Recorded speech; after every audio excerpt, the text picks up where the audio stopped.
Hello.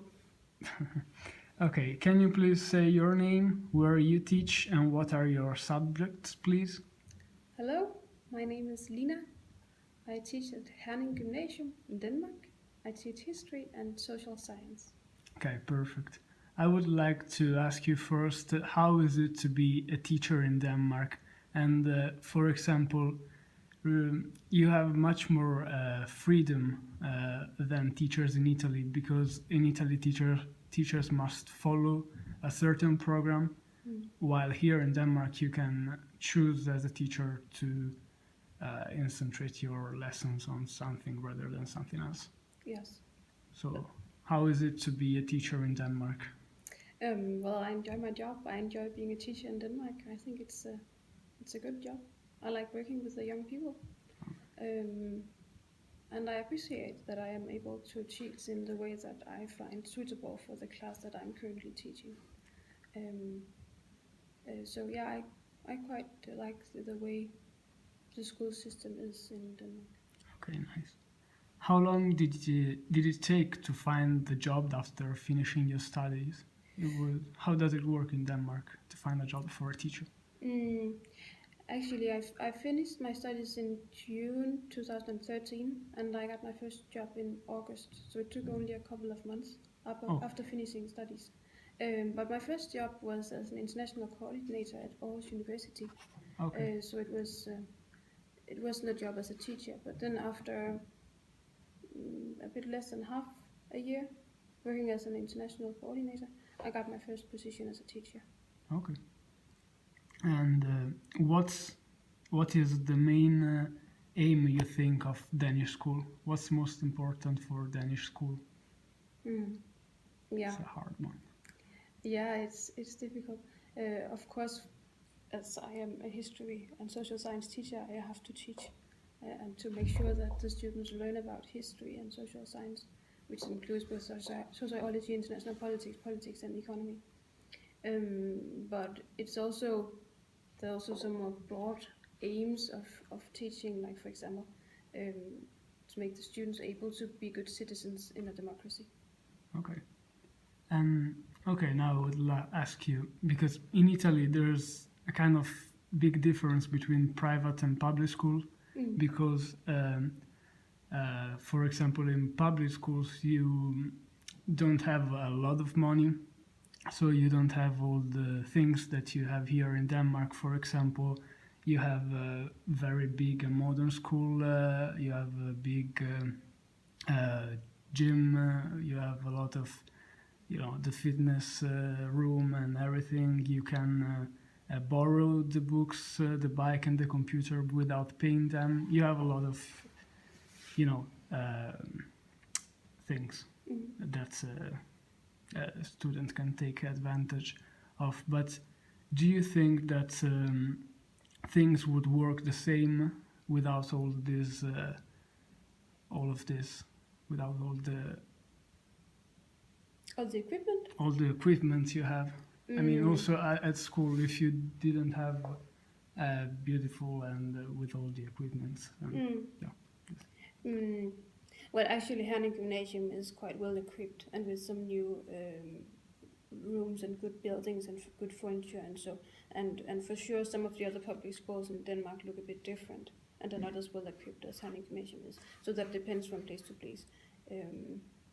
Yeah, but at this level in the Danish gymnasia, the schools tend to be very good and relatively well equipped, and we have only a few private schools at this level. Whereas for the primary schools, we have many and more are coming of the private schools. So you see this difference between the somehow better private schools and the less well equipped public schools at the primary school level. Okay, thanks. Then, okay, the relationship between the student and the teacher. I see that there's no authority. Teachers are at the same level of the students, let's say, because I can call you with your name, and in class there's respect from both sides. I don't say that it's not like that in Italy, but it's just a different way to think, probably. So can you talk a little about it? What do you think about it? But it's a part of Danish culture. Denmark is a very egalitarian country. We value a low power distance, and it is actually the same in the labor market. I can go and knock on the door of my boss and ask him, shouldn't we change this or that, and so that's an important part of the Danish culture. I think it might also have something to do with that economically Denmark is also a very kind of equal country, and I think it's good. Of course, there should be some respect, and I do think that my students shows me respect, but it's not by saying Mrs. Knudsen or something like that, which would not really matter to me anyway. I would just find it strange if they if you began calling me something like that. Yeah. But they show respect in the sense that they show up on time and that they pay attention, they participate, they put up their hand, they do their homework, and so that's a kind of, at least most of the time. So that's how they show respect. It's not always like that. No, not always. No, I mean in my country. Okay. My school. But it's okay. And we do have some, for example, if a student does not behave or does not show up for classes or so, he or she can be called to a meeting as a student counselor. And so we have this, and it's also possible to take away the money, the SU that the student receives, if he or she does not attend school properly. Okay. And then, as I was telling you before, in Italy, the education works that maybe you learn more things than in Denmark. You have much more, well, maybe not much more, but more knowledge at the end of the high school. But you probably can practice more in the real life. While in Denmark, maybe you learn less, but you can practice more when you finish your studies. So because of this, there's more pressure in Italy from the school, I would say, because you have more things to do, you have more homeworks, more tests, more assignments.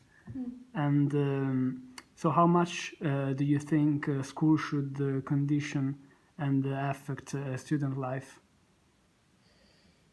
Yeah, well, it's a difficult question. For example, our students here, they spend somewhere between 30 to 35 hours a week here at the school taking classes, and then I guess they spend between 5 and 10 hours doing their homework, and maybe 5 hours doing written tasks at home. Okay. So they, at least if they do all what we ask them to, they actually have a lot to do. And many of the students in Denmark, they also have part-time jobs in the afternoon or evening or during weekends. Some of them, they work 5, 10, 15 hours and earn money. And I think it's important that there should be some free time. Yeah, I would not want the students to spend more hours on school tasks. Yeah. Then this is from my philosophy teacher, because they really cared about this question. So in Italy we study some disciplines like philosophy, where in the last year there's a big part dedicated to your Søren Kierkegaard. Søren Kierkegaard, yes. Sorry, in a way that you don't in Denmark. So do you appreciate it? Yeah, sure. I think it's important to learn about Søren Kierkegaard. And actually, when I attended gymnasium, I was taught about Søren Kierkegaard during Danish lessons. Oh. Yeah. Okay. And the last question is, what would you change in the Danish system if you could? Is there something? Yeah. We are using computers all the time, and sometimes it is a problem because the students, they have access to internet all the time, and it's very difficult sometimes to avoid going to Facebook or Googling or whatever, and it's a distraction in the classroom, which I think we have to look at. Yeah. And another thing, but that's maybe more at primary school level, I think it's a respect for teachers. There has to be, especially at primary school level, a bit more respect for teachers.